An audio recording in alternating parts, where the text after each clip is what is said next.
पाकिस्तान और ऑस्ट्रेलिया का जो टेस्ट मैच है वो अपने इख्तिताम पजीर हो चुका है और ये वाला जो मैच है वो भी ड्रॉ हो चुका है। लग तो ऐसे रहा था कि ऑस्ट्रेलिया जीत जाएगा, लेकिन कुछ पाकिस्तानी बैट्समैनों ने इतना कमाल दिखाया है कि पाकिस्तान इसको ड्रॉ करने में कामयाब हो गया है।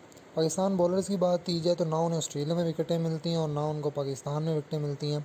पहली इनिंग्स के बाद ये हालत थी कि कमिंस भाई प्लीज़ डिक्लेयर कर दो, उनके उनके आउट ही नहीं हो रहे थे और जो हमारी आवाम है उनसे दुआएं मांग रही थी कि खुदा दा वास्ता प्लीज़ जो इनिंग्स है उसको डिक्लेयर कर दो। पाकिस्तान एक पहली इनिंग में पाकिस्तान एक इनिंग में 148 पे आउट हो गया। बच्चे ने एक बैनर उठाया हुआ था, उसके अंदर वो ये कह रहा था कि इस पिच पे तो मैं भी सेंचुरी मार सकता हूँ। लेकिन सेकंड इनिंग्स के अंदर अब्दुल्ला शफीक जो एक उभरता हुआ सितारा है, उसने बहुत ही कमाल बैटिंग करते हुए 96 स्कोर किए। सिर्फ 4 रन्स का हदफ 4 रन्स की वजह से वो अपनी सेंचुरी मुकम्मल ना कर सका और पैट कमिंस की बहुत ही शानदार बॉल पर वो आउट हो गया। उसके बाद हमारे और दो प्लेयर्स ऐसे हैं जिनमें से एक रिजवान है, उन्होंने सेंचुरी स्कोर करके अपनी जान पे खेल कर बहुत शानदार इनिंग्स खेली और पाकिस्तान को इस मुश्किल हालत से निकाला जिसकी बिल्कुल भी उम्मीद हमें नहीं थी कि पाकिस्तान इस मैच के हारने से बच पाएगा। जैसे जैसे रिजवान ने अच्छी बैटिंग की, उनके साथ साथ बाबर आजम ने भी बहुत सारे रिकॉर्ड बनाए और 196 रन्स बनाए और 4 रन से अपनी डबल सेंचुरी ना बना Nothing सके। better than a Barbara Azam cover drive. तूने बात खोली कच्चे धागों में पिरोली, बातों की रंगोली से ना खेलूं ऐसे होली। और ये वो गमगीन नज़ारा है कि जब बाबर आजम 196 रन्स पर आउट हुए, पूरी पाकिस्तानी कौम हक्का बक्का रह गई ये देख कर के उनका एक शानदार सितारा जो पहली डबल सेंचुरी करने के बहुत करीब था वो आउट हो गया।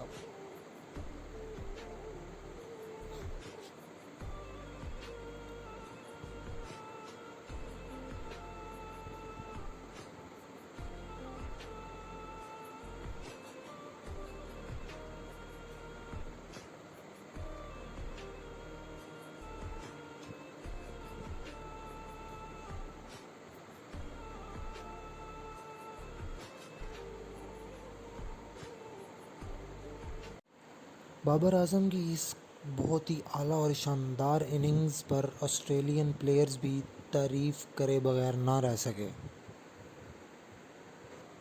और ये हैं हमारे फादी भाई जिन्होंने पिछले मैच में कुछ किए बगैर 7.5 लाख कमा लिए थे। 10 साल कौम ने दुआएं की इनके लिए, उनको टीम में वापस लेके आई है और अब इनकी हरकतें ऐसी हैं कि बॉलर जब बॉलिंग कर रहे होते हैं इनका ध्यान कहीं और ही होता है।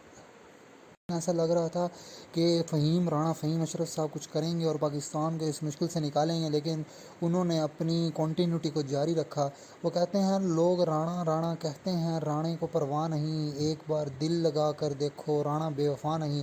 लेकिन राणे ने ये शेर तो सुनाकर हमें उम्मीदें दिला दी थी, लेकिन उसके बावजूद राणा साहब बहुत ही सीधी सादी बॉल पर नेथन लायन का शिकार हो गए। इस तरह बहुत सरफराज अहमद के कुछ मदाह भी ग्राउंड के अंदर मौजूद थे और एक बच्चे ने वाइल फेसिंग शहीन अफरीदी कांपें टांग रही हैं, जो दुनिया का इस टाइम नंबर 1 बॉलर है। वाकई कोई भी उसकी बॉल फेस करे तो इस वक्त उसकी कांपें टांग जाएंगी। और ये भाई साहब कहते हैं कि पाकिस्तान को ऐसे ख्वाजा की ज़रूरत है, लेकिन पाकिस्तान के पास ख्वाजा आसिफ जैसे बंदे मौजूद हैं। और दोनों मैचों की पिचें इतनी गंदी बनी थी कि पाकिस्तान को डीमेरिट पॉइंट पड़ गए और उसकी वजह से पाकिस्तान को बाहर से बंदा बुलवाना पड़ा जो पिच तैयार करे। और ये वो बंदा है जो एमसीजी से बुलवाया गया है ऑस्ट्रेलिया से, जो पाकिस्तान के लिए लाहौर टेस्ट के लिए विकेट तैयार कर रहा है। उम्मीद है कि ये बंदा कुछ अच्छी विकेट तैयार करेगा। जैसी ये विकेट ग्रीन लग रही है, पिछले 2 टेस्टों की भी ऐसी ही ग्रीन लग रही थी, लेकिन जब उस पर बैट्समैन खेलने के लिए खड़े हुए तो बाद में पता चला मिट्टी के सिवा और कुछ भी ना था। ये इंडिया और श्रीलंका का मैच है। पाकिस्तान और ऑस्ट्रेलिया 5 दिन तक खेलते रहे लेकिन उनका मैच ख़त्म ना हुआ, लेकिन इंडिया ने 3 दिन के अंदर ही श्रीलंका को चकनाचूर कर दिया। एक जगह पाकिस्तान मेंस की टीम है जो हर जगह रिकॉर्ड पे रिकॉर्ड बनाई जा रही है और एक तरफ पाकिस्तान वुमेंस टीम है जो वर्ल्ड कप के शुरू में जहां खड़ी थी अभी भी वहीं पर ही खड़ी हुई हैं। और ये हैं सिद्रा अमीन, जो अलोन वॉरियर हैं और इन्होंने बांग्लादेश के ख़िलाफ़ बहुत ही आला नाकाबिले शिकस्त इनिंग्स खेलते हुए Pakistan first women's world cup century बना ली। और सेंचुरी करने के बाद उन्होंने ट्वीट भी किया कि अगर पाकिस्तान ये मैच जीत जाता तो मुझे इस सेंचुरी पर और भी ज़्यादा खुशी होती। जानिब रमीज़ राजा साहब इस टाइम फुल फॉर्म में हैं और उन्होंने ऐलान कर दिया है कि इंशाल्लाह अगले साल जो है वो पीएसएल में भी आईपीएल की तरह बोलियां लगेंगी।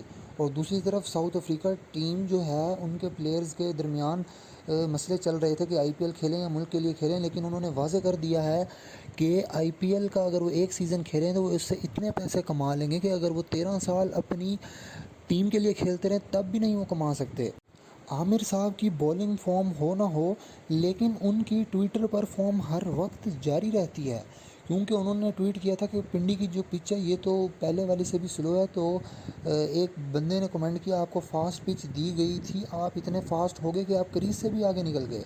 एक और जगह पे जब उन्होंने उस बंदे को एक बंदे ने उनको गाली दी तो वहाँ पर भी वो तप गए और अजीब अजीब बातें करने लगे। लेकिन जो बात इंसाफ किया वो है कि वो अपनी सज़ा भुगत चुके हैं, तो इस वजह से हमें उनकी परफॉर्मेंस पे बात ज़रूर करनी चाहिए, लेकिन मेरा नहीं ख्याल कि उनको अब फिक्सर। और दूसरी जानिब पाकिस्तान वाइट बॉल स्क्वाड का ऐलान कर दिया गया है और हमेशा की तरह पीसीबी कुछ ना कुछ ऐसा कारनामा अंजाम देती है कि सारे हके बके रह जाते हैं। पीसीबी ने मोहम्मद वसीम सेलेक्टर ने इमाद वसीम जो वर्ल्ड कप के बेस्ट परफॉर्मर थे उसको निकालकर आसिफ अफरीदी जिसकी उम्र 32 साल है और उसकी आधी टांगें कब्र में पहुंच चुकी हैं, उसको चांस दिया गया है। लेकिन एक फ़ैसला बहुत अच्छा किया गया है, हमारे सैफ़ी भाई को उन्होंने रेस्ट दिया गया और मोहम्मद हारिस को चांस दिया गया है। अगर देखा जाए शाहीन के बाद अगर पूरे पीएसएल में किसी ने अच्छी बॉलिंग की है तो वो नसीम शाह है, लेकिन पीसीबी उसको टी20 की परफॉर्मेंस की बेसिस पर उसको टेस्ट खिला रही है। लेकिन मेरा ख्याल ये था कि उसकी इस टाइम टी20 टीम के अंदर लाजमी जगह बनती थी।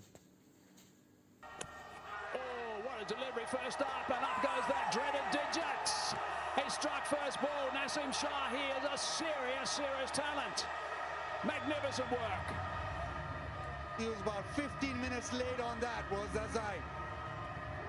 He struck his boot and he was on the bike straight. Got him! That is magnificent! Naseem Shah is on fire.